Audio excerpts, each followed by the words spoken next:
With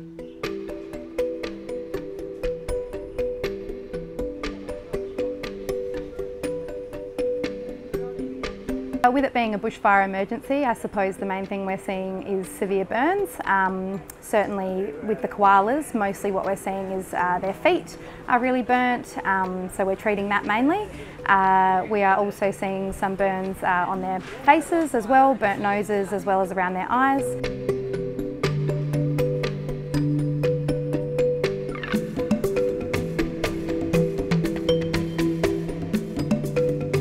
So we're responding to calls from members of public or from other teams like the Army or the CFS about injured wildlife, and then we go out and see if we can collect them and assess what their health is like. That's really awful and really quite a horrendous injury to see when they come in and they're still alive with those injuries.